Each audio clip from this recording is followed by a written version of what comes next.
Eh, Buenos días. Nos venimos a nuestra última sesión del bloque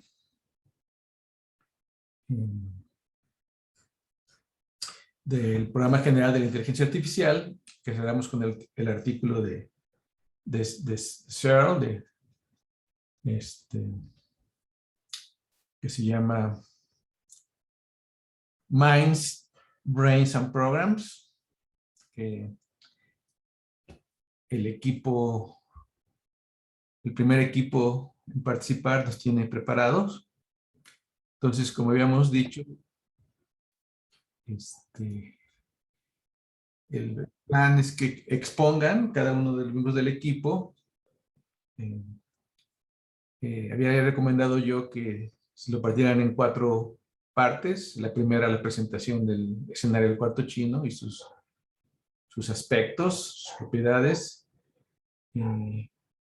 Después, las 6 refutaciones de partidas balanceadas entre 2 personas y finalmente las consideraciones finales que hace Searle para concluir en aproximadamente 1 hora. Y pues el artículo da para mucho. Vamos a discutirlo media hora. Hay gente que toda la vida discutiéndolo, así es que les comento también que este es un artículo que ha sido citado amplísimamente en la literatura, al igual que el artículo original de Turing. Son probablemente dos de los artículos más citados en la literatura de la inteligencia artificial y temas relacionados. Entonces, pues vamos directamente, empezamos. Aquí les voy a dar permiso para que puedan compartir sus pantallas.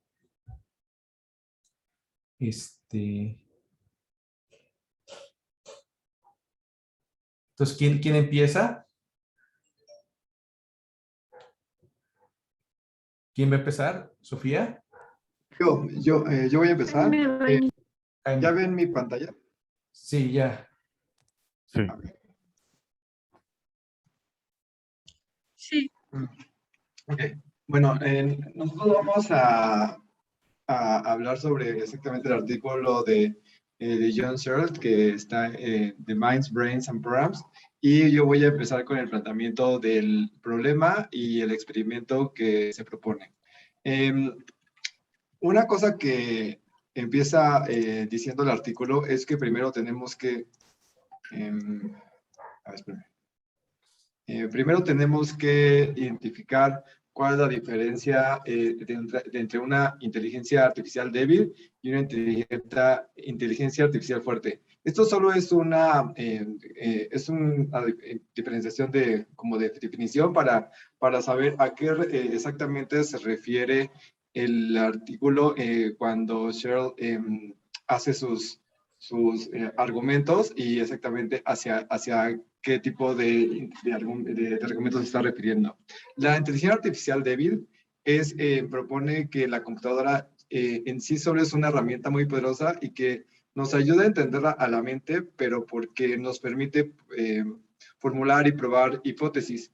Pero, y la inteligencia artificial fuerte es la que realmente cree que las computadoras, cuando son bien programadas, realmente tienen una mente y pueden comprender y tienen estados cognitivos. Y, por ejemplo, la diferencia es que la inteligencia artificial débil no dice sino que nos permite formular, por ejemplo, y explicar a nuestro cerebro, y bueno, a la mente, sino que en sí mismos los programas ya son la explicación. Sí, nada más una cosa aquí, Jaime, un comentario. Esta distinción de AI fuerte y AI débil se la van a encontrar muchísimo en la literatura. Este es el artículo original, de donde se introduce la distinción en este sentido. Y hay varios usos de esta terminología, tanto dentro de la inteligencia artificial como fuera de la inteligencia artificial, que no son exactamente la noción originalmente propuesta por Searle. Entonces es muy importante que ustedes tengan la referencia de que esta es la fuente original y en este sentido se hizo la distinción. Adelante, por favor. Okay. Bueno, y estos aquí fueron los 2 personajes que son los protagonistas principales en el planteamiento del problema del cuarto chino. Roger Shang es el que propone una serie de afirmaciones a las cuales John Searle va a proponer este experimento que se va a platicar a continuación. Entonces, pasemos a ver qué es lo que propuso Roger Schank. Bueno, según Schank, el propósito de la inteligencia artificial es, y como se puede saber que una inteligencia artificial ya, pues, como tiene la capacidad humana, es que puede comprender las historias. Pero no nada más habla de, bueno, y a lo que se refiere con comprender las historias es que puede responder preguntas sobre la historia, o sea, si escucha, digamos, la historia o si sabe la historia, puede responder preguntas, aunque la información nunca se haya indicado explícitamente. Por ejemplo, pone el ejemplo de cuando si una persona llega a un restaurante y pide una hamburguesa, y pues nosotros sabemos bueno, vemos a lo lejos tal vez, bueno, más bien nos dan la información de que se quemó y que el hombre salió furioso del restaurante. Nosotros podemos, bueno, si nos preguntaran si el hombre se comió la hamburguesa, podríamos nosotros deducir que no. Y eso es exactamente, es una información que no estaba explícitamente ahí, pero nuestra capacidad humana es la que nos puede dar esa información, y eso es lo que trataría de, o sea, ese es el objetivo que tendría la inteligencia artificial, y si la inteligencia artificial puede hacer eso, ya se puede decir que tiene la Sí, capacidad. yo diría, no, no es deducir, o sea, deducir nada más sería para Sherlock Holmes, y que deduce así, pero estrictamente hablando, es una inferencia que no es deductiva, porque la inferencia deductiva es válida. Entonces aquí es una inferencia general, por sentido común, ¿no? Sí, bueno, sí, como el sentido común. Ahora, una cosa que no está en el artículo, le digo rapidísimo, en el programa de Chang propuso que todo el conocimiento se puede expresar en un conjunto que él llamó primitivas conceptuales. De hecho, propuso 11 primitivas conceptuales para que están involucradas en el conocimiento. Y el programa de Chang consistía en construir scripts, que así le llamaba, donde un script era una descripción prototípica de la tarea. Por ejemplo, cuando uno entra a un restaurante, uno pues normalmente saluda, se registra, le dan la mesa, se sienta a la mesa, le dan el menú, pide, le sirven, come, pide la cuenta, paga, etc. Entonces, ese script general es lo que Chang describía en sus scripts, que eran, digamos, el conocimiento de fondo que se tenía. Entonces, la idea era hacer estos scripts que pretendían cubrir toda la tarea de manera esquemática, y luego cada vez que alguien estaba en un restaurante estaba ejecutando parte del script. Ese era el programa básicamente de Chang. Adelante, por favor.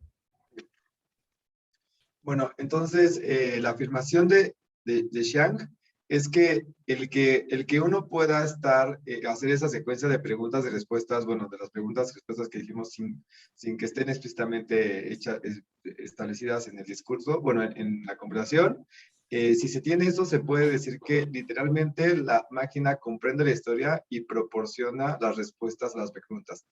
Y esas son las dos afirmaciones. Y la segunda es que lo que hace la máquina haciendo esto ya explica la capacidad humana para responder las historias y responder las preguntas. Y a estas dos afirmaciones es a las cuales se va a referir, va a tratar de refutar Searle con el experimento chino que voy a explicar a continuación. Bueno, una afirmación que me hizo muy interesante y por eso la puse así como en grande, es que en lo que se va a basar la validez del experimento de él, es que él dice, como, pues, yo creo que como afirmación, axioma, que una forma de probar cualquier teoría de la mente es preguntarse cómo sería si mi mente realmente trabajara en los principios sobre los que la teoría dice que todas las mentes trabajan. Y realmente esto es lo que va a tratar de hacer con el experimento, y en eso se basa realmente en la validez de su experimento, en esta afirmación. Bueno, eso es lo que yo entendí, por eso la puse así. Bueno, entonces, él propone un experimento como hipotético, en el cual una persona está encerrada en una habitación y le dan a él escrituras, bueno, lotes de escritura china. Pero él no sabe chino, entonces él realmente no tiene ni idea de qué son los garabatos, pero lo único que él sí puede reconocer es como diferencias en las formas de los garabatos. Como, de hecho, estuve viendo en otro video que se puede ver como esto como una relación formal en vez de como del... O sea, tú puedes distinguir que dos símbolos son iguales, digo diferentes o iguales, y eso es lo que le llama que es lo único que tú puedes hacer, es lo único que la persona podría hacer, no le puede dar ningún sentido ni a cada símbolo, solo sabe que son diferentes o iguales. Y después le dan también un conjunto de reglas en inglés que le permiten correlacionar un conjunto con el otro. Y estos símbolos formales, es todo lo que, aquí es lo que dice formal, es todo lo que se puede identificar solo por las formas de los símbolos. Y lo que, no nada más hay un lote de información, sino que hay tres. Primero, le dan un lote y eso le llaman el script o el script o el guión. Después, con eso tiene un conjunto de reglas para formalmente determinar un segundo lote pues sí, como de asociaciones, de correlaciones, y eso le llama historia. Y después él dice, imagínate que te dan otro conjunto de cosas en chino, y esas le vas a llamar preguntas, y cuando haces la correlación y produces un resultado asociando formalmente esas preguntas, tú das como output unas respuestas a las preguntas, que es realmente al último otro producto de solo hacer la correlación formal entre le llaman batch pero son como lotes, bueno, como trozos de información china. Sí. Ahora, una cosa muy importante, o sea, todos los lotes son en chino, ¿okay? Están en chino. Sí, Y, menos las reglas. ¿eh? Sí, sí, sí.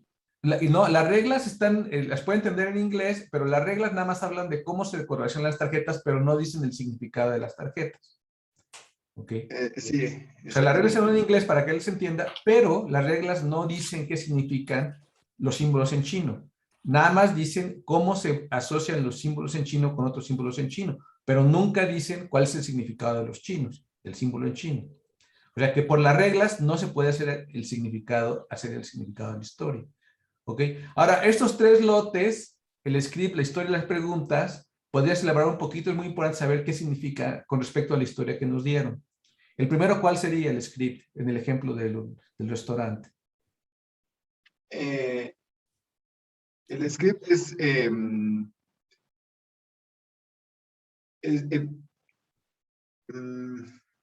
script. Bueno, el script es lo que es el guión, decía. es la conversación que tú estás escuchando. El script es el guión de lo que pasa en un restaurante.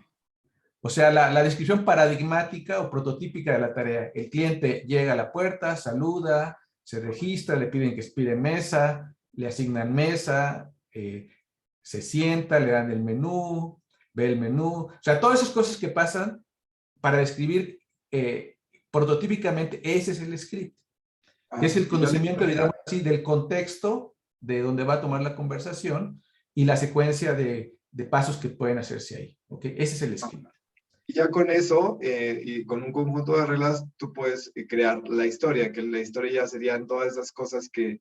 Pero, por ejemplo, en el ejemplo del artículo, ¿cuál es la historia? En el ejemplo del artículo de la hamburguesa. Sí, el ejemplo, la historia que mencionan en la hamburguesa. No, ya es entender, ya es como quitar los huecos, como llenar los huecos de, pues tú ya deduce, bueno, no, como que ya contextualmente tú ya sabes que no se la comió. La historia es cuando dice que llegó la persona, pidió la hamburguesa, se la sirvieron, estaba fría y se enojó y se fue. Esa es la historia. Ok. Sí, esa es la historia. Entonces esa historia no tendría sentido si no hubiera script. ¿Ok? Ok, entonces la historia es la situación general que se puede entender en referencia al script, que el script es dado porque, digamos, podrían decir que es como el conocimiento que uno tiene en general cuando uno está en un restaurante, es como el contexto que se tiene. Okay. Pero en ese contexto puede haber muchas historias. Esta es una historia particular, pero puede haber muchas historias diferentes. ¿Okay? Okay. Y luego ya la pregunta sería, Es el otro batch pero en esta historia, ¿cuál es la pregunta en esto que nos comenta? de si se comió la hamburguesa. ¿Ok? ¿Qué es lo que la historia no menciona? Y entonces eso se puede resolver solamente en relación al contexto general de la tarea que depende del script en el esquema de Chang. ¿Ok? Sí. Entonces esos corresponden los 3 lotes que se dan en el cuarto chino. ¿Ok? Un script que es la situación general, la historia particular de la que se está hablando, que hace relación al contexto, y ya la pregunta específica que es muy importante que la respuesta no está en la historia. O sea, entonces el punto, lo que sostenía Chang y sus colaboradores, es que si la respuesta no estaba en la historia, entonces se podría decir, si la máquina responde, que entiende en un sentido profundo de entender, porque la respuesta no está en la historia. ¿Ok? Sino apela al conocimiento de sentido común. Entonces es muy importante distinguir estos elementos de cómo funciona el cuarto chino. ¿Ok? Adelante, por favor. Ay, perdón porque esta no la, no la traduje. Es que, pero bueno, aquí lo importante es realmente que, por ejemplo, también le dan otros, por ejemplo, te pueden dar preguntas en inglés y también, y como él sí sabe inglés, él podría mandar el output de las respuestas en inglés porque él realmente, como es, pues, tiene una mente humana, podría responder también sin necesidad de seguir las reglas. Y lo que dicen aquí es de que tal vez después de un tiempo, tal vez los programadores, pensando que la inteligencia artificial es lo que trata, podría llegar a hacer, podría ser tan buena que eventualmente desde afuera las personas no sabrían, no podrían darse cuenta que, que esta persona no habla chino o piensan que más bien pensarían que habla chino, porque las personas de afuera solo meten información y con el conjunto de reglas saca una información y que son las respuestas a las preguntas. Y entonces, desde afuera no podrían saber que no, serían indistinguibles para un chino nativo estos outputs. Y entonces, bueno, la primera afirmación de Shang es que con esto se podría decir que literalmente la máquina comprende, o sea, la primera afirmación de Shang, que es la que puse al principio, que eran 2, decía que se puede literalmente que las máquinas comprenden la historia y proporciona las respuestas a las preguntas y que eso es lo que hace como es lo que tiene como objetivo la inteligencia artificial. Pero a esto, Cheryl dice que la persona que está dentro del cuarto no entiende ni una palabra de las teorías chinas, porque solo tiene entradas, salidas que para él son indistinguibles. Digo, para el de afuera es indistinguible para si habla o no chino, pero para él no entiende. Y entonces esto sería como el argumento en contra de la primera afirmación de Shang. Y la segunda afirmación de Shang, que fuimos al principio, es que lo que hacen las máquinas y sus programas explica la capacidad humana para comprender la historia y responder preguntas. Y él dice que el programa realmente no comprende porque la computadora es funcionalista. Funcionalista quiere decir que solo como entra una cosa y pues según yo lo que entendí, es como que solamente tiene un input y un output, pero eso no quiere decir que adentro esté comprendiendo. Bueno, mira, aquí el funcionalismo psicológico es eh, eh, una postura que se presentó, me parece que por Jerry Fodor, que explica más o menos, o que bajo la cual se basa la inteligencia artificial desde el punto de vista psicológico o metafísico, que es que la mente es realmente un objeto abstracto, que es un programa de cómputo, digamos, dicho de manera muy plana, que se ejecuta en un hardware, ¿ok? Pero que el hardware puede ser contingente, puede ser el cerebro o puede ser una computadora digital. ¿Okay? Y entonces, cuando uno tiene el conocimiento es esta máquina abstracta, que es en este caso la máquina de Turing, que puede tener diferentes instanciaciones en diferentes tipos de computadoras, que puede ser una Apple o una IBM o lo que sea, o otro tipo de computadora hecha con otro tipo de sustrato, y sin embargo el programa es el mismo. Entonces, el programa es independiente de la instanciación, ¿okay? Que es de alguna manera lo que sostiene filosóficamente a la inteligencia artificial en esa perspectiva. ¿Okay? Entonces, ese es el funcionalismo, es una corriente de pensamiento filosófico, psicológico, más bien filosófico, metafísico, que sostiene que hay esta partición, que la mente se puede instanciar en diferentes sustratos físicos, que sería el hardware, que corresponde al cerebro.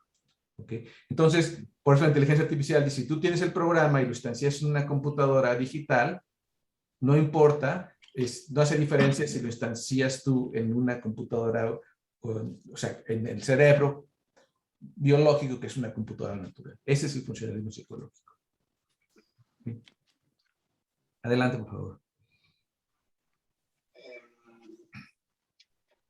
Bueno, también los partidarios de la inteligencia artificial fuerte, a la segunda afirmación de Shang también tienen otro argumento, y es que dicen, cuando uno dice que no entiende la historia, uno entiende la historia en inglés, porque él sí entiende la vida en inglés, pero no hace, pero no en chino, lo que ellos dicen es que realmente cuando alguien está entendiendo la historia en inglés, realmente está haciendo lo mismo que de la manipulación de los, realmente como de los símbolos chinos, solo que tal vez no se dan cuenta y lo hacen tal vez de una mejor manera. O es como lo que dicen es, hacen lo mismo o tal vez más de lo mismo de lo que es la manipulación de los símbolos chinos. A esto yo lo que entendí es de que este Searle no tiene como un argumento muy claro para decir por qué esto es falso. No lo demuestra, pero solo dice que es una información que intuitivamente parece increíble, según lo del ejemplo, pero realmente no hay una afirmación, una como falsación tan sólida. Y ya en conclusión, lo que dice Cheryl es que, bueno, pues que en todo caso el programa de Shang no es todo, no explica toda la comprensión, y podría, podría hacer que estos programas sean puramente, o sea, que sí puedan como ayudar o puedan ser parte de la historia, pero tampoco se desprende que esta forma computacional formal realmente tenga una conexión importante con la comprensión. Y bueno, a continuación, mis compañeros van a hablar sobre las refutaciones que ha habido. Bueno, él, de hecho, habló con muchas personas y ha dado muchos, ha explicado muchas de sus cosas, y realmente él hace refutaciones a los argumentos que otros hacen de él también. Sí, Jaime, nada más concluyendo, o sea, lo que concluye él, pues es que es claro que el sujeto en el cuarto de chino no tiene conciencia y no tiene intencionalidad. ¿Sí? Que realmente nada más realiza un proceso mecánico que es análogo a lo que hace una máquina de Turing, que es un proceso completamente mecánico, y si digamos es muy bueno, así como en la prueba de Turing, no hay diferencias de la conducta para un observador externo. Pero es claro que él no entiende, porque no sabe chino. ¿Okay? Y luego, si le pasan las tarjetas en inglés, entonces él sí entiende inglés. Entonces, la misma persona instancia uno que no entiende, porque es en chino, pero al mismo tiempo la misma persona instancia una máquina que sí entiende, que es el mismo, porque sí entiende las tarjetas en inglés. Entonces, esto claramente muestra que la simple manipulación simbólica no da origen a entender y no da origen a la conciencia. Que de alguna manera es la conclusión opuesta exactamente a la conclusión de la prueba de Turing. ¿Ok? Voy a dejar de compartir mi pantalla y Daniel va a seguir con la presentación. ¿Cómo se...? ¿Sí? ¿Ahí me escucho bien? Sí. Gracias. Ya me comparto. Y bueno, aquí Ser comenta que ha tenido la oportunidad de... Sí se ve en pantalla, ¿verdad? Todavía no se ve. Ah, ¿no?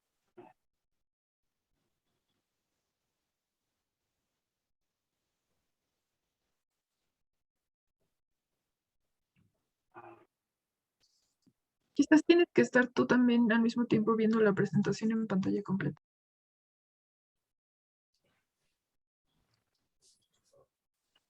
Ahí ya se ve. No,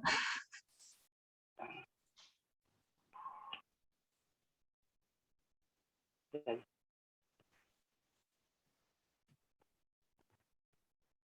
Bueno, mira, si quieres nada más platícanos, ahí tú No, ves la no, pantalla y no, vas platicándonos. es la misma presentación, la hicimos todos, la tenemos todos. Ah, ok, bueno, entonces tú compártela tú, Yo, por favor. yo la sigo Compartiendo. mostrando. Sí, Sí, por favor. from the current slide. Sí, Sí, nada más me van diciendo. pero, ok. Bueno, aquí Cell le comenta que ha podido mencionarles el experimento a varios de sus colegas en el campo de la inteligencia artificial, a lo que varios de estos le han enviado sus respuestas, cada uno con su propio enfoque, y a cada una de estas Cell hace una refutación, explicando por qué no puede ser, ¿no? La primera es de la Universidad de Berkeley y lo aborda desde el punto de vista de teoría de sistemas. Ellos dicen que si bien el individuo no puede entender bien no puede comprender a un nivel alto la traducción al chino,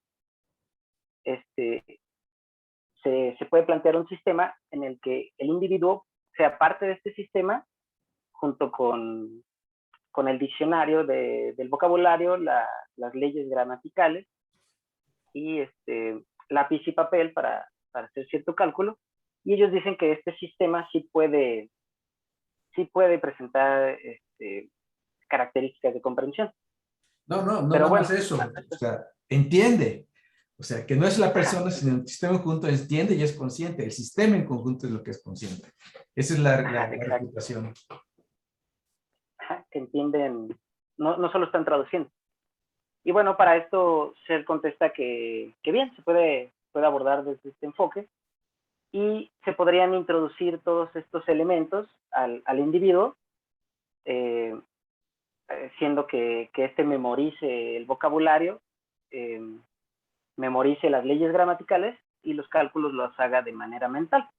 Así ya todo este sistema sería parte del sistema del individuo.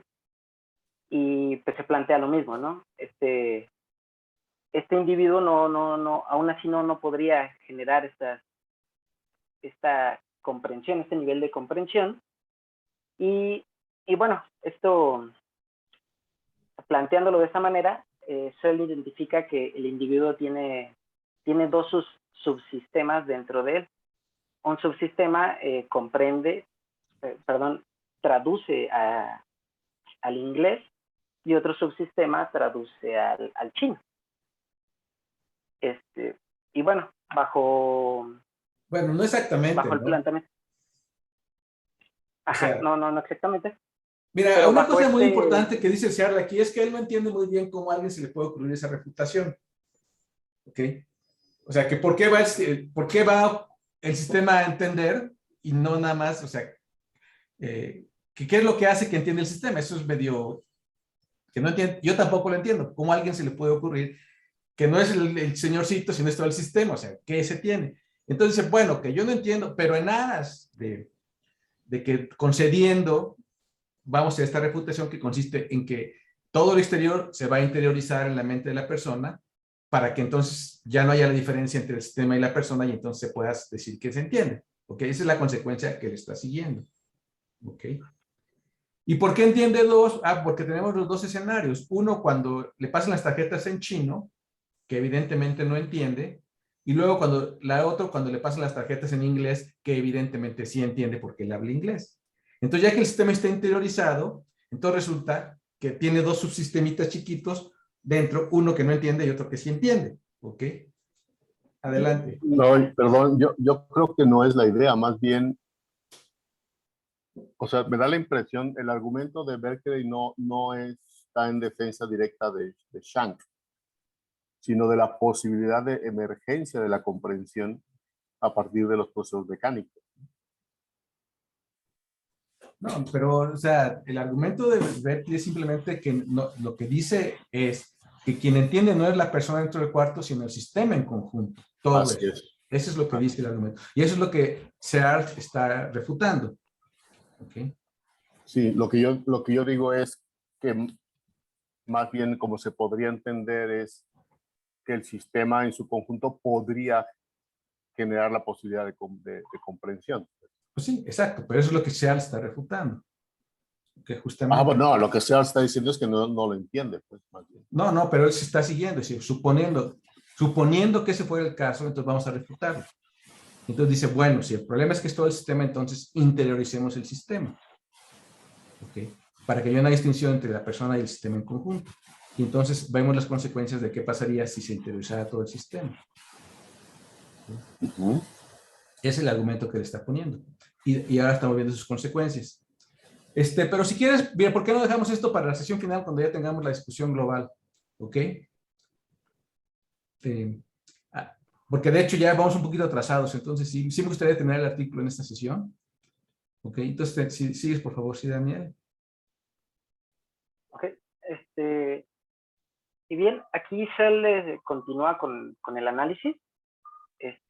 Y pues bien, como se ha planteado en el experimento, pues tiene estos dos subsistemas, pero solo uno es capaz de entenderlo, ¿no? De comprenderlo completamente, que es el idioma que habla de nacimiento, a diferencia del chino.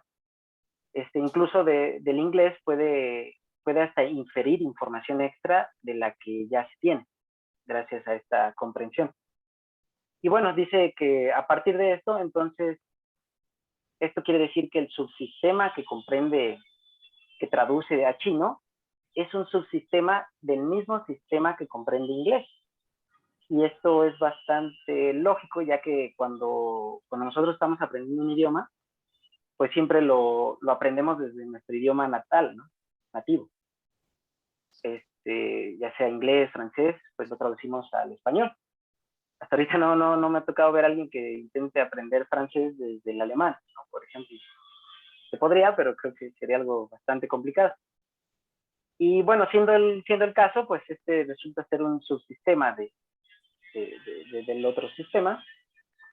Y ya planteándolos así, se da cuenta solo que ambos subsistemas pasan la prueba de Turing. Es decir, que pueden engañar a un ser humano sin que se dé cuenta si es una máquina o un ser humano. Pero él establece que esta no es motivo suficiente para generar esta propiedad de comprensión, de entendimiento. Y bueno, independientemente de estos argumentos que él da, dice que el abordar este problema con la teoría de sistemas resulta en consecuencias un poco absurdas, ya que tomando cualquier sistema así, ¿cómo se podría diferenciar un sistema mental de un sistema no mental? Ya que bajo este argumento, él toma el ejemplo del sistema digestivo, ¿no? Del estómago, que a cierto nivel el estómago hace cierto procesamiento y de cierto modo se puede instanciar en un programa de computadora. Por lo que con este enfoque se diría que estos sistemas, nuestros órganos u otros sistemas pueden llegar a generar esta capacidad de comprensión. Mencionan, ¿no? Los radios, los termostatos, Un termostato. O sea, que es bien interesante, ¿no? O sea. Sí. Ahora, ¿por qué él dice esto? Porque esa es una consecuencia. Ajá, del mismo enfoque que se le estaba. O sea, pero ¿por qué surge esta anomalía en este argumento? ¿Por qué es una consecuencia de este argumento? Porque en teoría de sistemas se puede englobar otro, ¿cómo se puede decir? Otro sistema que tenga características similares y asignarles esas mismas propiedades. Por eso dice que cómo se puede distinguir entre un sistema mental y un sistema no mental. Correcto. O sea, básicamente lo que está diciendo es, si lo único que postulamos es que hay un proceso en medio que mapea una entrada a una salida, entonces cualquier cosa que mapea una entrada a una salida se puede considerar una computadora. ¿Ok? Y entonces la noción de computación pues ya es irrelevante porque no se puede distinguir de ningún otro tipo de proceso. ¿Ok? Entonces por eso los estómagos son computadoras y son conscientes, y también los termostatos y incluso el universo entero. ¿Ok? Entonces, hacer esa generalización tiene la consecuencia de que ya no se puede distinguir un proceso de cómputo de un proceso que no sea de cómputo, y tampoco se puede distinguir un proceso de conciencia de uno que no sea de conciencia. Entonces es completamente vacío el postulado. Y yo creo que Searle está completamente correcto en esto. Sí, sí, esto también se debe a que, pues en teoría de sistemas se tienden a abordar los problemas como cajas negras, ¿no? Que no importa lo que esté dentro de la caja negra, tiene sus entradas y sus salidas. Y bueno, esta es la refutación que da Searle a su respuesta de teoría de sistemas. Parece interesante también porque Searle está en Berkeley. Esta es su respuesta de la casa. Sí. Ok, adelante. Ok, la segunda respuesta que le dan es de la Universidad de Yale, y aquí le proponen que se plantee un robot hipotético, un superrobot que tiene capacidades motrices excelentes, que puede andar, puede correr, puede tomar, comer, hacer bastantes actividades humanas. Tú puedes Y decir además aquí de esto, que como golem nada más. Ajá, sí. Pero aparte de esto lo dotan de capacidades de entendimiento, capacidades cognitivas, y que puede generar estados mentales. A lo que Searle a esto contesta que tiene un poco de truco aquí, porque simplemente dotar a este robot de esta capacidad de entendimiento, pues no, así sin más, no se puede, ya que el puro procesamiento formal de símbolos, en este caso símbolos chinos, no es suficiente para generar este nivel de entendimiento. Y bueno, dice que aparte estas capacidades perceptuales y motrices que describen la respuesta de Yale no tienen nada que ver con la comprensión. Y regresa al experimento original. Dice que podría estar un individuo en la caja cerrada y pasarle símbolos chinos a este robot que está en el exterior, él sin saber que es un robot, y el robot interpretar estos símbolos chinos como operaciones. Levantar un brazo, levantar la pierna, moverse. Y a final de cuentas, resulta que el robot sigue siendo determinista y de una manera con un comportamiento formal, por así decirlo. Y se sabe que para la comprensión del lenguaje natural se necesita más que eso, ¿no? Se necesita la parte informal, como por ejemplo cuando se quiere detectar sarcasmo, ¿no? Por ejemplo, para una computadora es sumamente difícil detectar sarcasmo, ¿no? Son varios, se necesitan varios parámetros de entrada para realizar esta operación. Y bueno, luego ya aborda la respuesta. Ahí la siguiente diapositiva, por favor.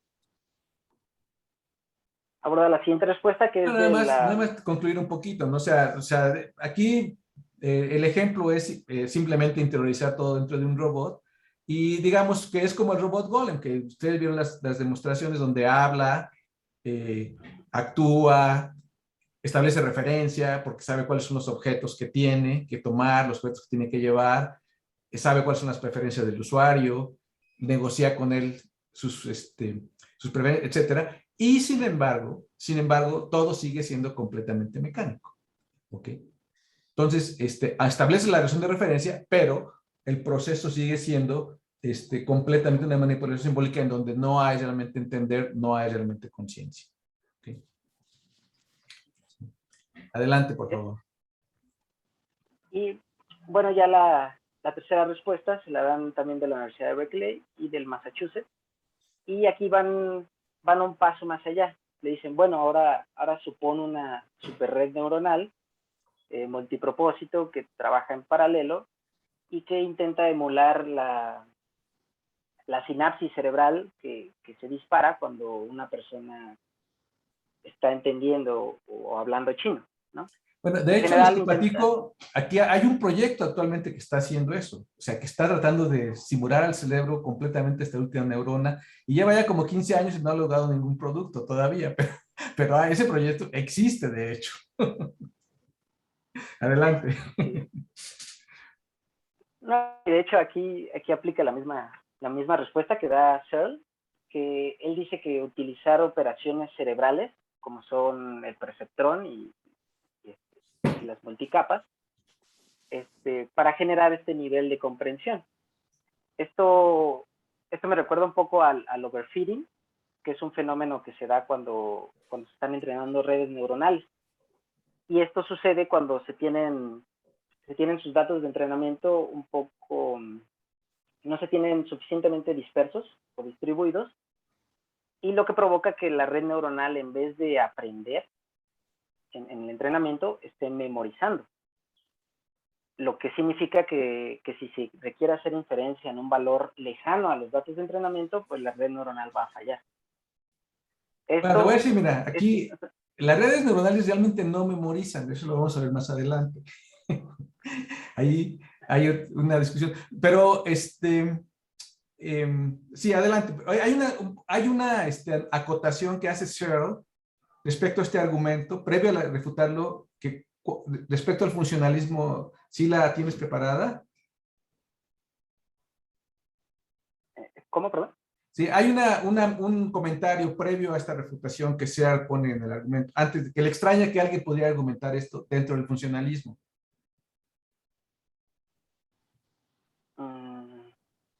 No recuerdo. Bueno, es que esto, ¿no? O sea, como les decía, el funcionalismo consiste en decir que el software es independiente del hardware, que el software se puede instanciar en cualquier hardware. Entonces, en particular, que podemos instanciar la mente en una computadora digital y no necesariamente en el cerebro.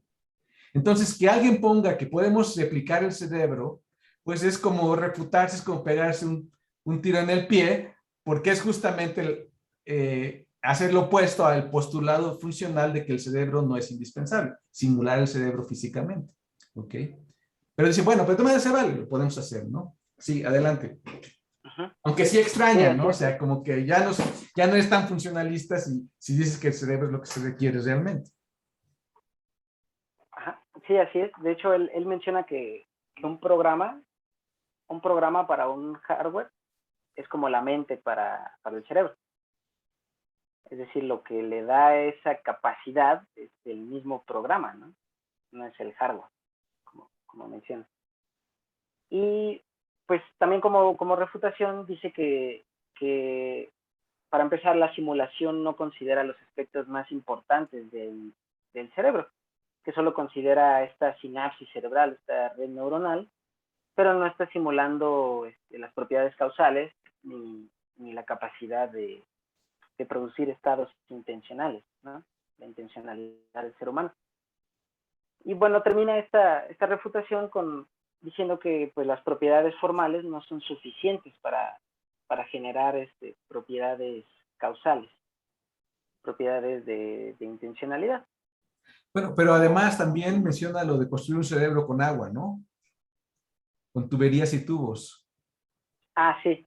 Sí, Sí, se me estaba pasando esta parte. De hecho, él menciona que hace una analogía con un plomero y unas tuberías, ¿no? como si fuera Descartes, ¿te tener acuerdas de Descartes? La válvula pileal, eso que para Descartes la mente era un sistema hidráulico, como las fuentes automáticas que había en el siglo XVI. Ok. Sí, exactamente. Y bueno, hace la analogía de que esta persona es experta en este sistema y puede sintonizar de manera exacta la red neuronal para disparar las neuronas necesarias para obtener la traducción exacta, ¿no? Y esto pues lleva a un comportamiento formal, de nuevo, ¿no?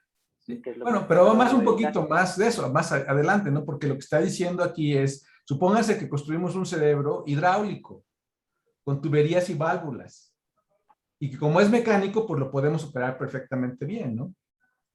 Sí. Entonces, pero a ese nivel de abstracción, en ese nivel de descripción, pues no habría ninguna propiedad intencional ni había ninguna propiedad de conciencia. ¿Ok?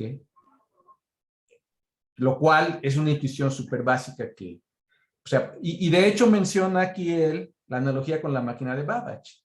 O sea, él menciona, al igual que Turing, o sea, que pues, es una máquina mecánica, el sustrato mecánico, o sea, hay sustratos que podríamos pensar que dan origen a la conciencia, como el biológico, que se establece que, pues que claro, que el sustrato biológico da origen a la conciencia, ese es un hecho que sabemos, o sea, que es la base, es nuestro axioma básico, ¿ok?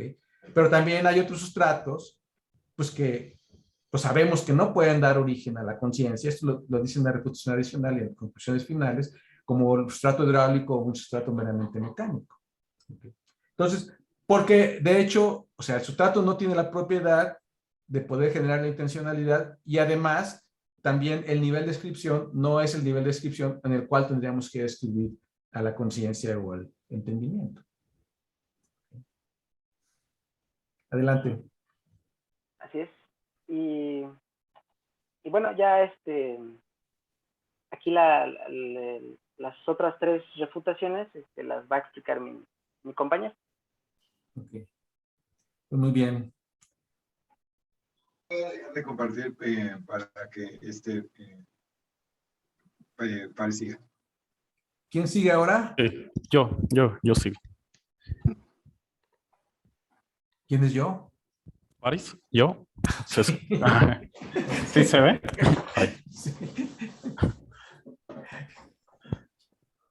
Sí. ¿Sí se ve? Sí. Ah, ok. Bueno, entonces yo voy a hablar de las siguientes tres refutaciones. Entonces empezamos con la cuarta refutación, la de Berkeley y Stanford, que es una refutación conjunta, en el cual plantea que si bien las tres anteriores por sí solas no son lo suficientemente fuertes para plantear una buena refutación, si se combinan podrían serlo. Entonces se plantea un robot con una computadora esculpida como el cerebro, programada con la sinapsis del cerebro humano, un comportamiento idéntico al del ser humano, y se piensa como un sistema completo y no solo de valores de entradas y de salidas. Entonces, puse la imagen de la izquierda porque me lo imaginé como este robot de la película de Yo Soy Robot, si la han visto.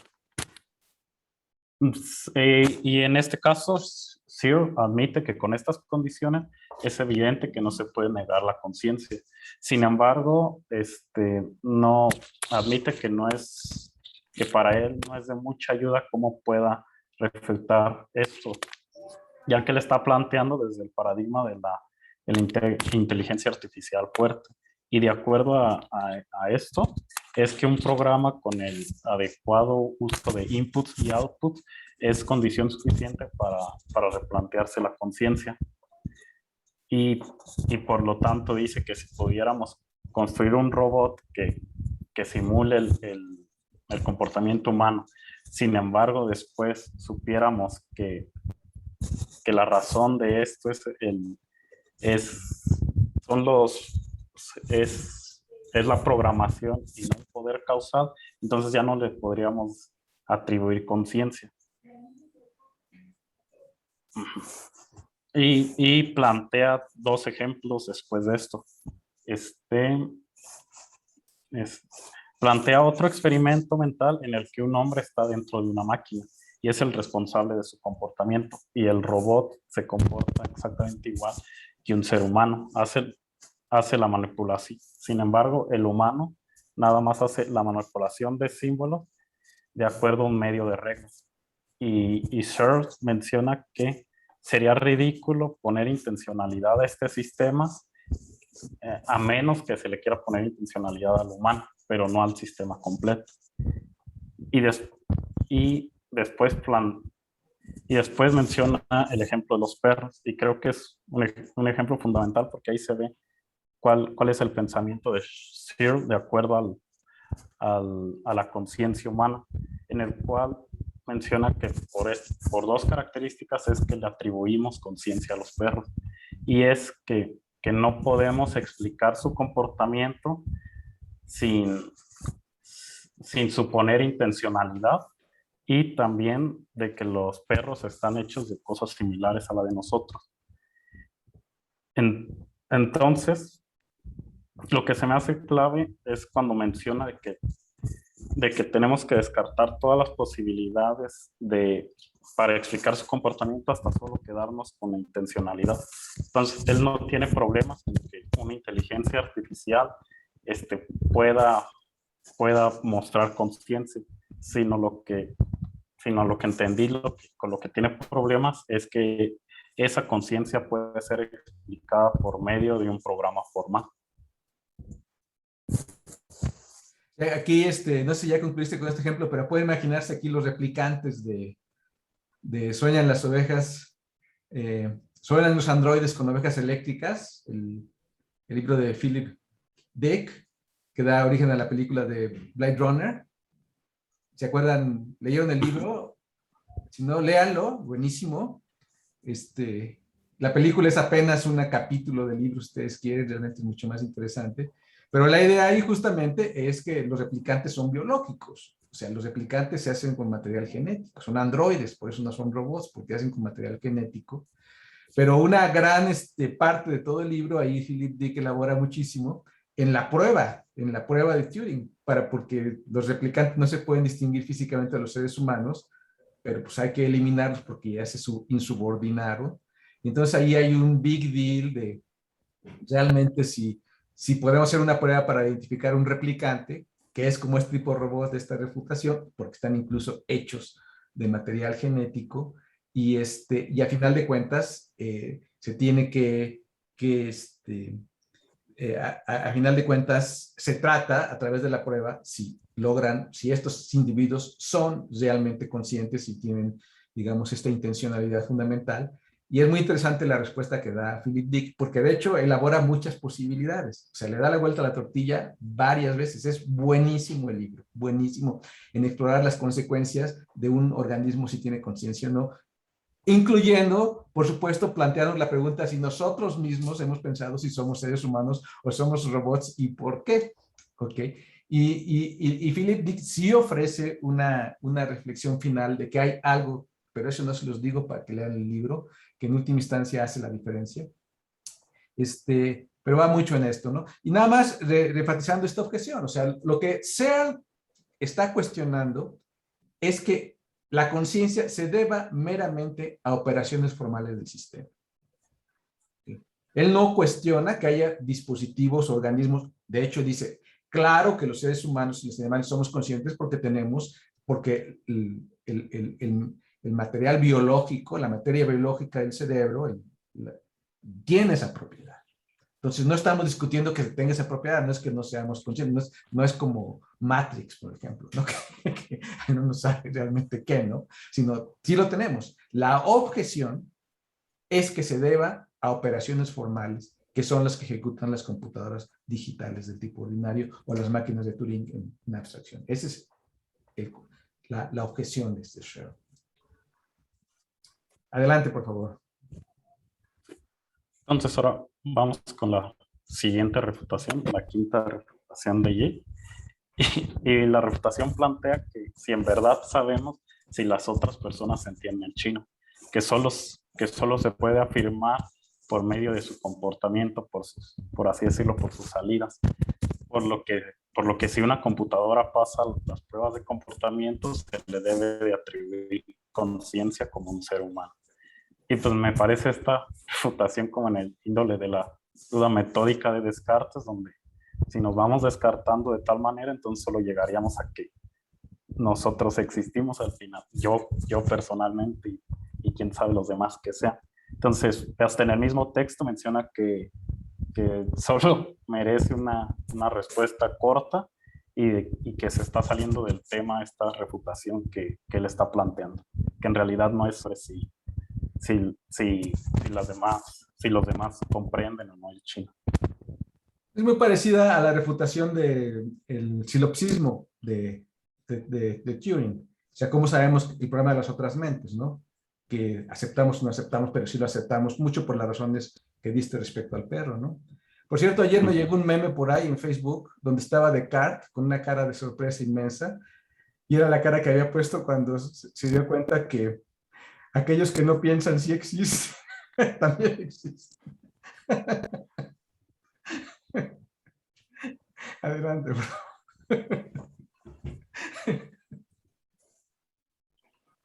Ay. Y entonces la sexta refutación se basa en el argumento de que el artículo menciona solo computadoras análogas y digitales y que no está tomando en cuenta el futuro de la tecnología. Y por lo tanto el argumento no refuta la idea de que la inteligencia artificial puede producir y explicar la cognición.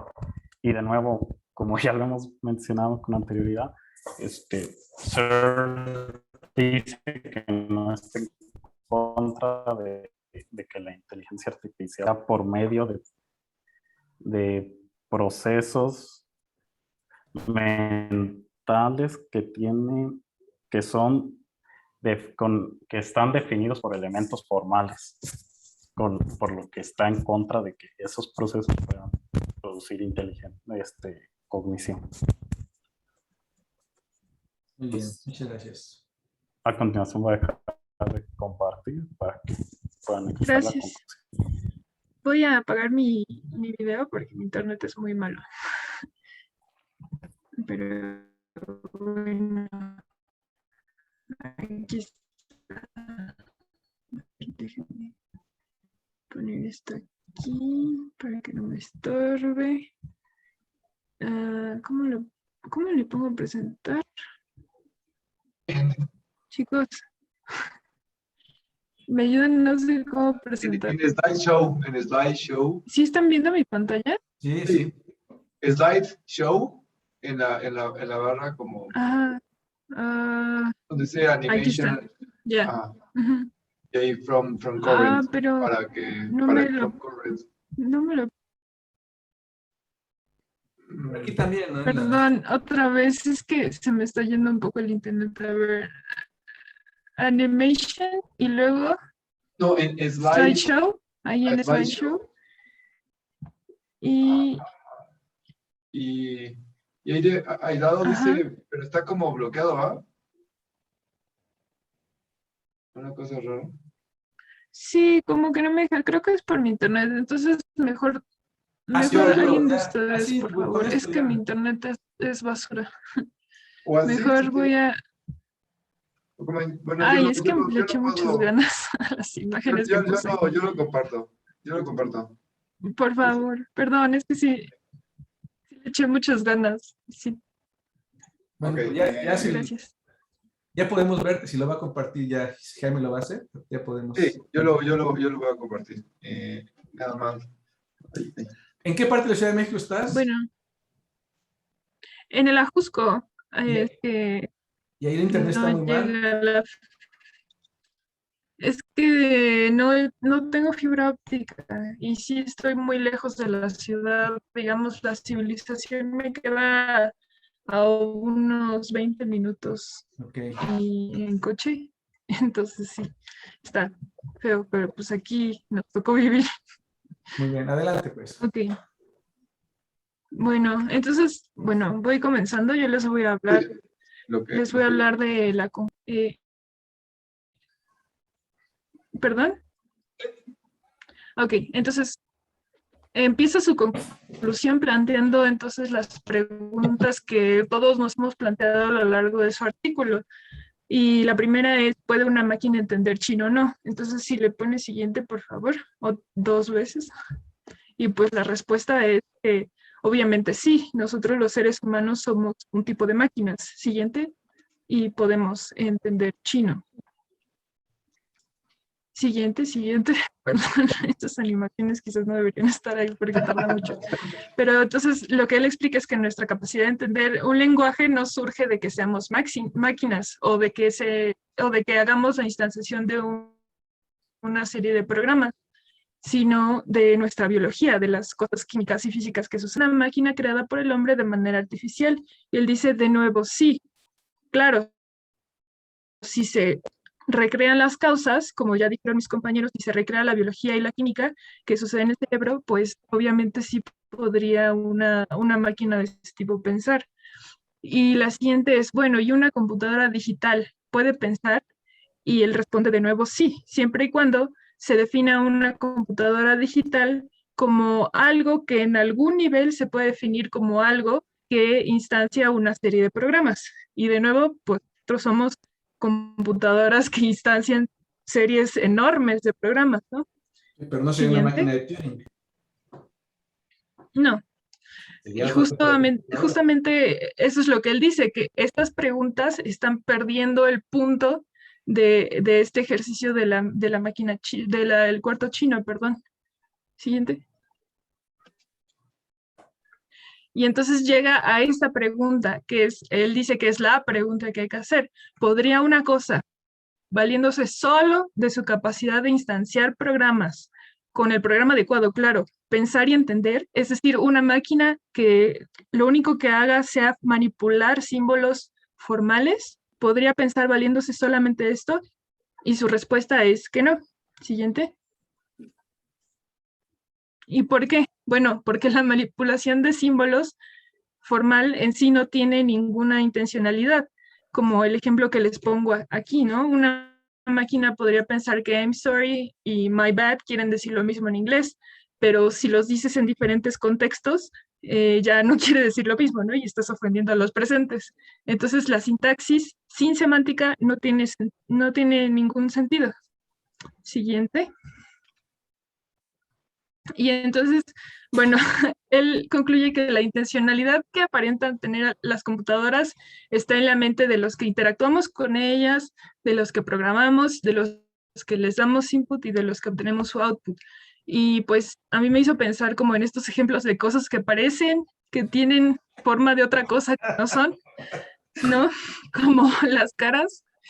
En las cosas que pues no, o sea, seguramente el diseñador de esta bolsa no quería que la bolsa se viera como un pez, pero parece uno de estos peces feos, ¿no? Siguiente. Y entonces, él plantea que uno de los problemas está en que las personas que abogan por la inteligencia artificial fuerte tratan a la mente como si fuera una analogía a lo que un programa es al hardware, ¿no? Que la mente es al cerebro, lo que el programa es al hardware. Y él dice que no, que un programa no es igual a una realización, y entonces la intencionalidad tampoco es equivalente a la realización. Y menciona un artículo de Weisbaum que plantea o describe cómo hacer una computadora con un rollo de papel higiénico y piedras, y pues obviamente ninguno de nosotros en su sana mente diría que eso conlleva una intencionalidad, ¿no? Basman fue el que escribió el programa de Elisa. ¿Se acuerdan ustedes el programa de Elisa muy famoso? Que fue el primer chatbox que hubo, que era el que hacía el rol de un psicólogo de desarrollo humano, que nada más lo que decía el paciente se lo cambiaba como preguntas y le rebotaba, y entonces cada quien y lo puso a su secretaria a platicar con el programa, y luego entró un día y encontró a su secretaria llorando de lo mucho que se identificara con el programa. Ese es el mismo el Weisbaum, creo. Adelante. No sé si es el mismo, pero bueno, él dice que también el cuarto chino se puede programar en muchas cosas, ¿no? Como ya dijimos, en tuberías, en un cerebro mecánico, en papel higiénico y piedras, y que ninguna de estas adquiere la comprensión del idioma por estar manipulando los símbolos, ¿no? Solo algo entonces que tiene los mismos poderes causales que un cerebro puede tener la intencionalidad. Siguiente. Y pues entonces la conclusión de esto de que la mente es el cerebro bueno, esta es otra razón, perdón, esta es otra razón por la que él no piensa que este enunciado sea correcto, porque el programa es formal, pero los estados intencionales no lo son. Es decir, la idea, por ejemplo, de que está lloviendo no tiene una forma formal, ¿no? Lo podemos escribir con mucha sintaxis en muchos idiomas, pero realmente el pensamiento o la idea de que está lloviendo es una cosa que no tiene forma, ¿no? No podemos describirla con símbolos formales. O más bien sí lo podemos describir, pero los símbolos no son la cosa. Y pues su tercera cosa en contra de esto de que la mente es el cerebro, lo que el programa es el hardware, es que los estados mentales son un producto del cerebro. Los programas no son productos de la computadora. Siguiente. Y él al final te pregunta por qué la gente le atribuye estas características a un programa de computadora. Y pues para mí esta es la respuesta. Él la detalló un poco mejor, pero la respuesta para mí es que los humanos tendemos a ¿cómo se dice? A darle características humanas o cercanas a nosotros a las cosas, ¿no? Siguiente.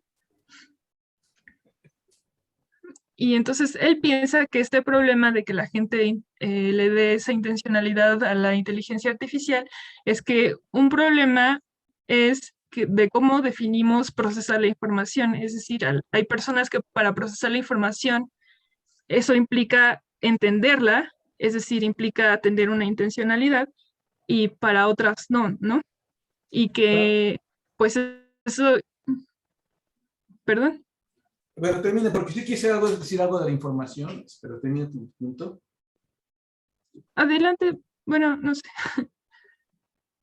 Bueno, es en esto, no sé, porque la información la podemos pensar, o sea, es que se piensa a veces como las señales que llevan a los mensajes, ¿ok?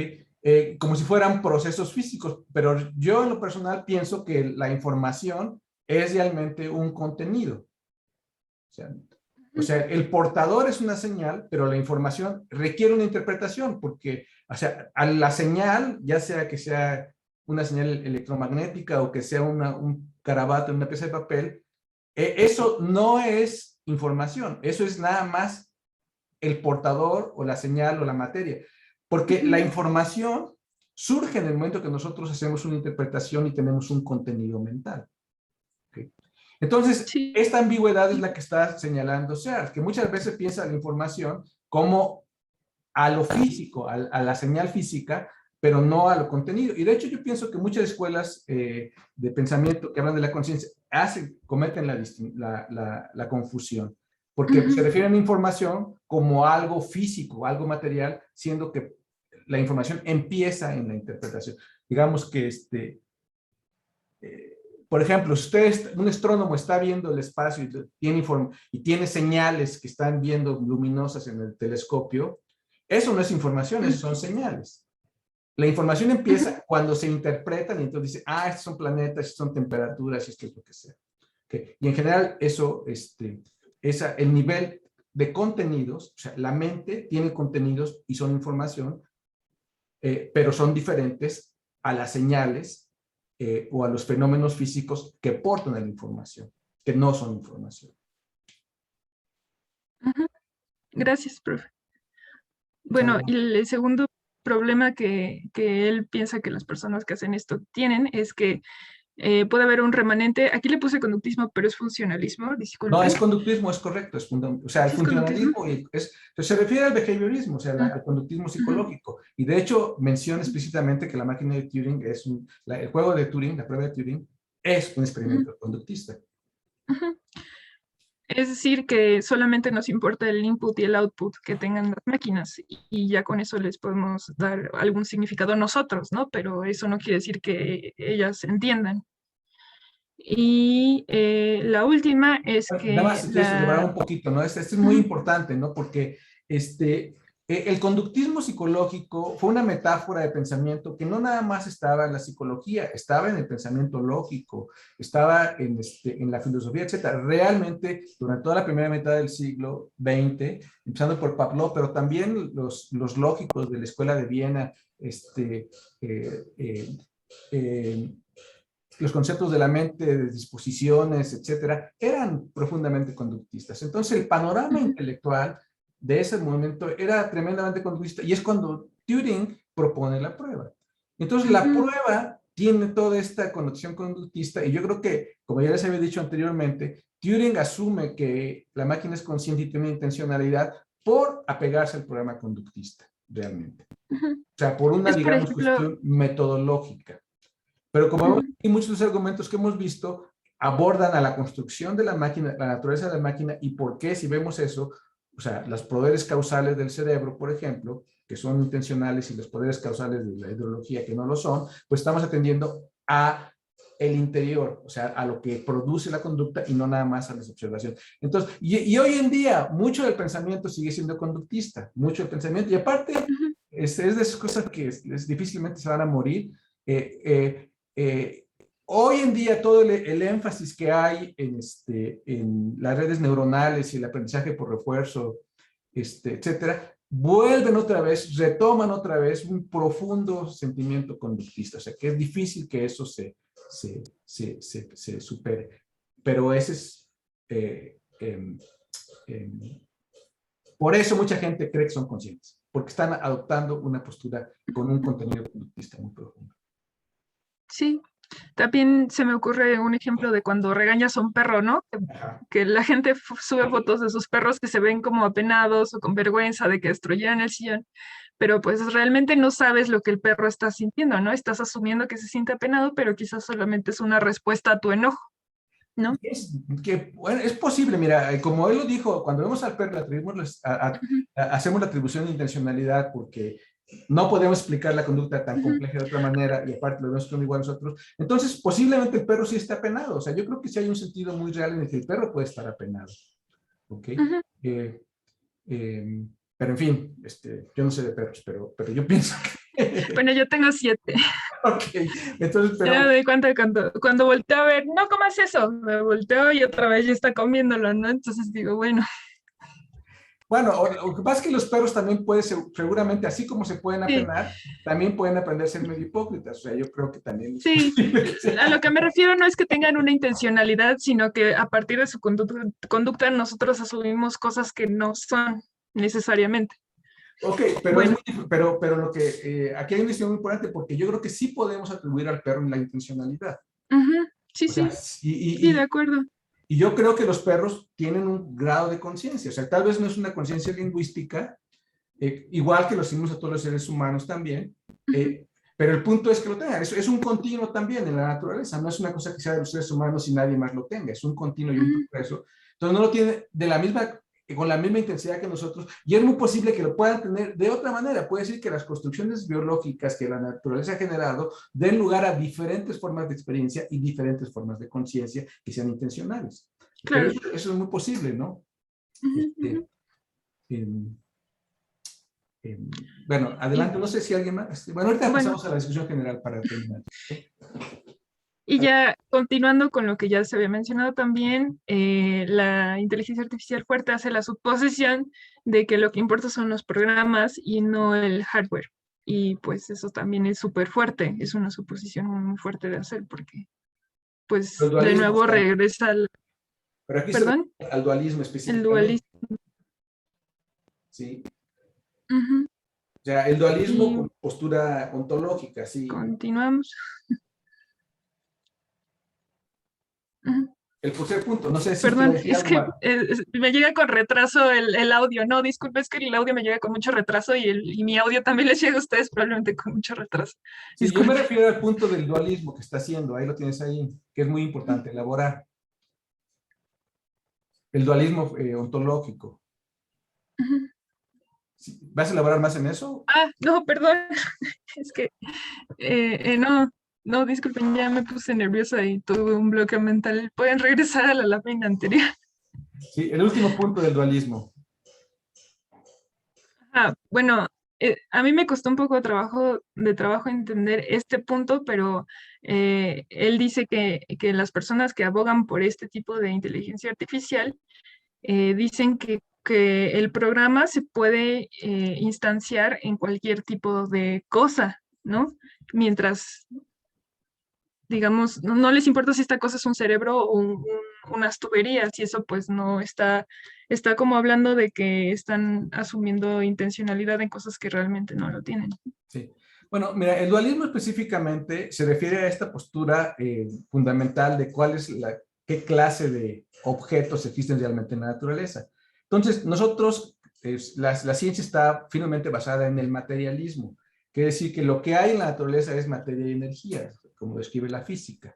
Ahora, el dualismo es una postura filosófica que se ha sostenido anteriormente, que hay dos tipos. No solamente es la materia y la energía, sino hay otra realidad ontológica, que es donde vive el proceso de la mente, espiritualidad, etc. Por ejemplo, Descartes fue clara y manifiestamente dualista. Entonces, el mundo de la física, de la materia, de la energía, de la ciencia como la conocemos, es el materialismo. Y como buenos materialistas nosotros, pues, o sea, pensamos que si habla estudio de naturaleza espiritual o tal vez divina, donde no se aplican las leyes de la naturaleza, eso es un dualismo. Hay otro modo, ¿no? Entonces, la ciencia rechaza el dualismo, aunque corrientes filosóficas no lo rechazan, algunas de ellas. Entonces, lo que dice aquí Searle es que la inteligencia artificial tiene implícitamente un dualismo, así como tiene, digamos, una connotación conductista que lo motiva, también tiene en el fondo una reminiscencia del dualismo, que surge de distinguir al programa, que es un objeto mental, que está en una realidad diferente de la máquina, que es un objeto material. Aquí, en este punto particular, yo sí difiero de Searle, porque yo creo que un programa de cómputo, o sea, cuando corre un programa de cómputo, pues el programa es esencial, la computadora hardware es esencial a que corre el programa, y no podemos concebir al programa sin la computadora, y el programa de alguna manera surge de la computadora. Entonces yo pienso que, de hecho, aquí sí pienso que uno de los grandes aspectos de la inteligencia artificial es que está firmemente enraizada en el materialismo y en la ciencia y la tecnología. Porque no hay ningún misterio respecto a qué clase de objeto es un programa de cómputo. Es un proceso de señales que efectivamente lo interpretamos nosotros los seres humanos, pero no hay absolutamente nada que sea mentalista o digo que sea dualista en la noción de programa de cómputo. ¿Okay? Aunque sí pienso que para un filósofo sí es muy difícil entender esta distinción, pero realmente pues las computadoras funcionan porque estamos en el mundo, están en el mundo. Si un programa de cómputo yo lo programo, yo tengo un efecto pues que puedo predecir perfectamente porque es la máquina de computación. Y por eso tenemos la tecnología computacional, por eso existe. Si la tecnología computacional y los programas de cómputo no estuvieran profundamente enraizadas en el materialismo científico, no existirían. Serían simplemente especulaciones mentales. ¿Okay? Entonces yo, lo que tal vez se refiere a Searle es que pensar al programa que es independiente de la máquina, tal vez eso pues se pueda pensar así, pero no es la realidad, porque nosotros sabemos que todo programa de cómputo para correr necesita una máquina. No se puede pensar de manera independiente de la máquina. Tú lo podrás escribir, etcétera, etcétera, pero el programa corriendo, el proceso computacional, ¿qué es lo que nos importa en ciencia de la computación? No es el programa que tú escribes en tarjetas o en una cinta o en la pantalla, sino el objeto fundamental de la computación es el proceso computacional, es decir, es un programa corriendo. Yo lo creo así. Bueno, adelante pues. Sí, de acuerdo. Y ya es la última lámina, ya que sí. Y esta es como la conclusión general. Lo que sea que el cerebro haga para producir intencionalidad, que hasta el momento no sabemos exactamente qué es, no puede consistir únicamente de la instanciación de un programa, ya que ningún programa por sí mismo es suficiente para crear intencionalidad. Y siguiente, y ya con eso cerramos. Muchas gracias. Muy bien, felicidades. Pues muy bien, muy buena presentación a los cuatro. Creo que es una presentación muy buena. En general, creo que sacaron mucho del artículo. No es un artículo fácil, es un artículo difícil, pero creo que sí lograron sacar bastante. Muchas felicidades. Gracias. Y sí, pues con esto cerramos el bloque.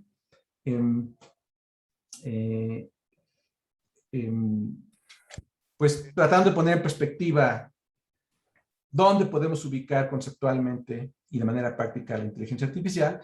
Y lo que hemos visto, pues hemos visto sus potencialidades, pero también pues hemos visto cuáles son sus limitaciones. Y también muchas de las cosas que se dicen de la inteligencia artificial realmente se dicen pues por no estar al tanto de los argumentos, pero también hay quien, digamos, suscribe la inteligencia artificial dura, conociendo estos argumentos, o sea, eso es también cierto, y de muy alto nivel, Les platico rapidísimamente. Vino Banjo hace 3 años a México, el que ganó el premio Turing junto con Hinton y LeCun, y dio una plática en la UNAM donde estaba refiriéndose a las redes neuronales para hacerlas conscientes a las redes neuronales. En su plática era la terminología que le estaba. Entonces yo le pregunté justamente pues, qué opinaba respecto al argumento del cuarto chino, y lo que me contestó literalmente, Banjo, premio Turing, es: yo nunca he comprado ese argumento. O sea, no lo cree. Entonces, es una cosa que está abierta, pero para mí es muy claro que el argumento chino en general, excepto la parte del dualismo, que creo que Charles se equivoca porque no piensa piensa en el programa como una cosa separada, pienso que es un argumento muy, muy adecuado. Tenemos 5 minutitos. O sea, ya nos acabó el tiempo para la discusión, pero por favor, si alguien tiene algo que decir muy importante, tenemos 5 minutos para poderlo platicar. Y si ya todos están convencidos, pues, Luis, yo nada más tengo una duda con el equipo. Ajá. Expuso París Alejandro Dávalos, pero yo tenía que en el equipo estaba Sergio Martínez con ustedes, ¿no? En un inicio. ¿No? No. Entonces, bueno, Sergio Martínez está en el equipo 2 con Dalia Ibet y con París y con Francisco Martínez. Sí. Ah, ok. Bueno, de hecho, ahorita también, qué bueno que no sé, porque ahorita hay 12 personas en este momento y teníamos 10 registradas nada más la vez pasada. Ok, entonces serían 3 equipos de 4 personas cada quien, porque imagino que los 12 que están ahorita ya son los definitivos. ¿No? ¿Sí? Ahorita somos 12. Entonces, si no me falla mi máquina de Turing, son 3 equipos de 4. Ok, entonces ya tenemos este equipo de 4 y los otros 2 equipos también quedan de 4. Pues creo que nuestro equipo es de 3. Pero es que hay una persona que no estaba, había 2 personas que no estaban en la clase pasada. O sea, 2 personas más y cada una iría a uno de los equipos. Sí, yo no estuve en la clase pasada, pero tampoco estoy inscrito. Ok, ¿pero vas a tomar el curso o no? Sí, puedo entrar de oyente, sí. Sí, claro, no hay ningún problema, pero te pediría que te sumaras a alguno de los equipos también para que participaras en la tarea. Ok. ¿Y quién más estaría el caso que no vino la vez pasada? Yo no estuve al final de la clase pasada cuando repartíamos los equipos, porque se me fue el internet, pero creo que me pusieron el equipo con Scott. Ok. Bueno, entonces ya nos quedarían con esto 3 equipos de 4 personas. ¿Ok? Sí. Bueno, dijeron que iba a hacer una lista de correo, de un chat. Se lo pasan a Ricardo y ahí le dicen, por favor. Ahí lo terminan de negociar. ¿Ya lo hicieron o no? Ya hay un grupo de WhatsApp de la clase. Ok, entonces hay un grupo de WhatsApp. Por favor, incluyan ahí a Ricardo y ahí ya terminan de negociar quiénes son los 4, los nombres de los equipos. ¿Ok? Todos los equipos van a ser para hacer las tareas, para hacer los proyectos y para hacer las presentaciones. En varios de los bloques, al final vamos a terminar como un artículo de esta naturaleza que va a tener que ser expuesto por un equipo. Okay. Bueno, y también estaba pensando, no va a haber tiempo para la discusión, pero en fin, que vamos a invertir el siguiente bloque. Ricardo, si es posible, la semana que entra haríamos prólogo. ¿Ya de una vez? Sí, y pondríamos inteligencia natural después del prólogo, y eso sería para que pasemos a una parte más práctica del curso por un momento, no se vayan a pensar, porque la parte de Piaget también es bastante amplia y también es bastante conceptual. Entonces, mejor ahorita pensé que hacemos la semana de prólogo, que es una cuestión muy práctica, y luego retomamos la inteligencia natural, que vamos a entrar a cuestiones conceptuales muy profundas, de la misma profundidad de lo que hemos hablado hasta ahorita. ¿Okay? El próximo martes es la tarea otra, la que faltaba, ¿para cuándo sería? Sí, la tarea tienen que entregar el próximo martes, la tarea. Ok. Las dos. Digo las dos. Sí. Sí, las dos tareas, ¿ok? Y también es por equipos. O sea, la idea es que en el equipo platique la solución y la idea es que encuentre una solución simple y elegante, cada quien que entregue una solución simple y elegante. Okay. Bueno, entonces ya creo que ahora sí ya nos terminamos. ¿Alguien quiere decir algo, una última cosa así que no se pueda quedar en su ronco sin que salga de su ronco pecho? Yo creo que uno de los... Bueno. Sí, adelante. Que me quedó muy así como confuso a mí. Es que realmente nunca dice la definición de entender. Y mientras que realmente yo sí creo que mientras que no haya definiciones precisas de algún concepto, creo que es muy vago discutir y hacer tanta argumentación. Al final del PDF aparecen 2 notitas en donde sí más o menos lo define.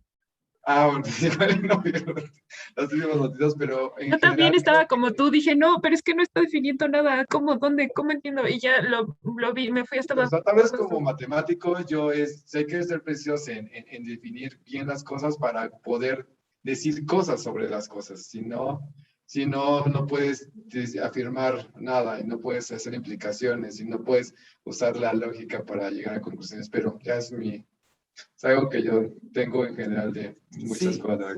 Bueno, mira, el problema, o sea, en un sentido muy profundo, claro que entender es algo que está abierto, o sea, y ahorita si tuviéramos tiempo les daría algunas anécdotas pero sí entender, hay muchos elementos de entender que hemos platicado aquí, que se refieren a la profundidad del conocimiento, se refieren a la experiencia que se tiene cuando se conoce, se refieren a la conciencia que se tiene cuando se conoce, y de hecho el programa lo que quiere hacer es capturar esos conceptos, ¿ok?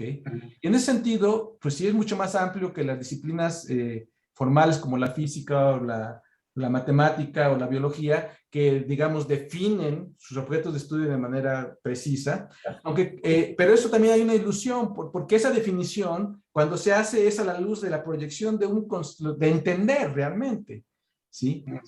O sea, que es cuando ya de todo lo que entiendes lo lograste filtrar, refinar, enfocar y ya tienes un objeto concreto. Pero claro que la física y la matemática, pues no se pueden comprender nada más hablando de los objetos bien definidos o las notaciones bien definidas, porque esas siempre se interpretan en relación pues a todo el ser, a toda la conciencia, a toda la experiencia.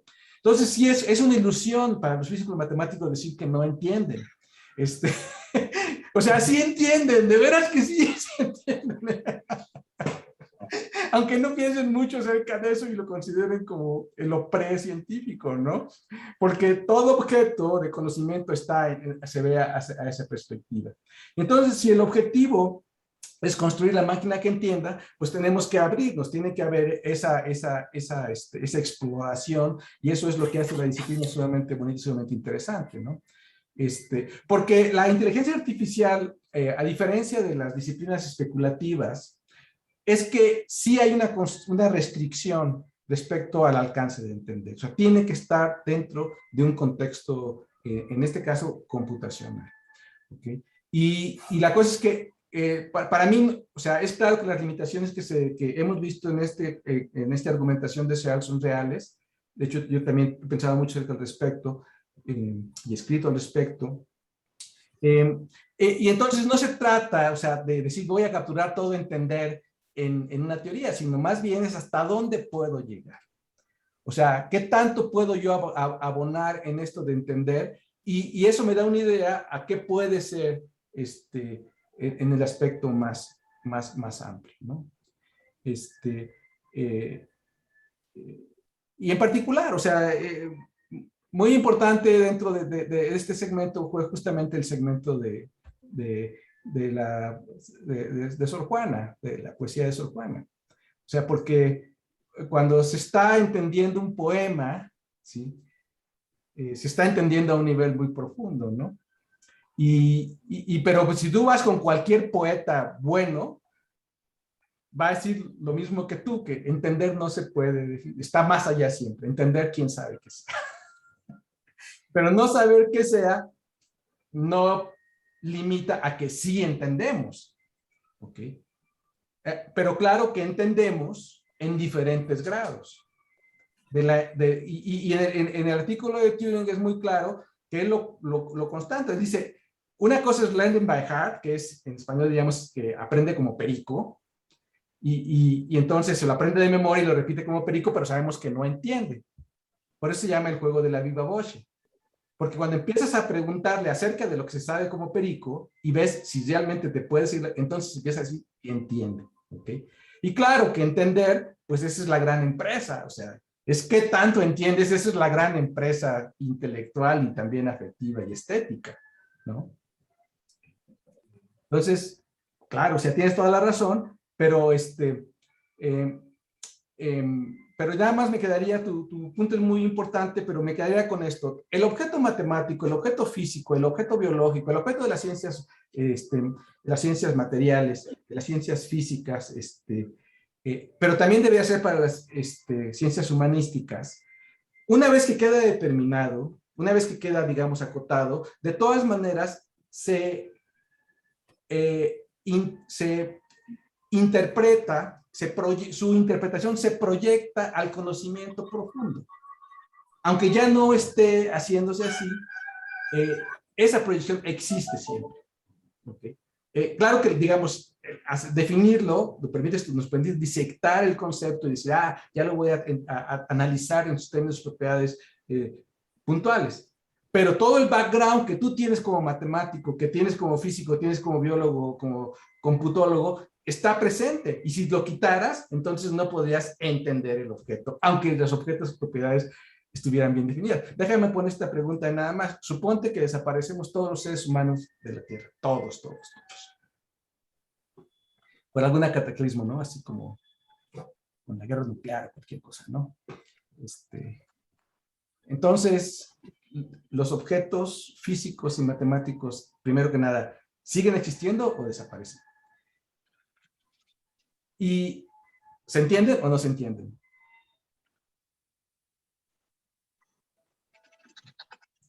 Bueno. Ok, entonces terminamos. O sea, creo que la pregunta, o sea, creo que esto nos deja la tarea, nos abre, digamos, la perspectiva en el sentido de que es un problema abierto realmente, es un problema muy complejo en el cual tenemos que adentrarnos, más que adoptar posiciones, digamos, simplistas, ¿no? Que tú soy de este lado, pues siempre esas posiciones resultan que son sumamente superficiales porque no entran al ejercicio de realmente entender, sino se quedan con una postura ideológica o dogmática, etcétera, que es una limitación a entender, creo yo. Bueno, pues creo que así ya nos pasamos un poquito del tiempo.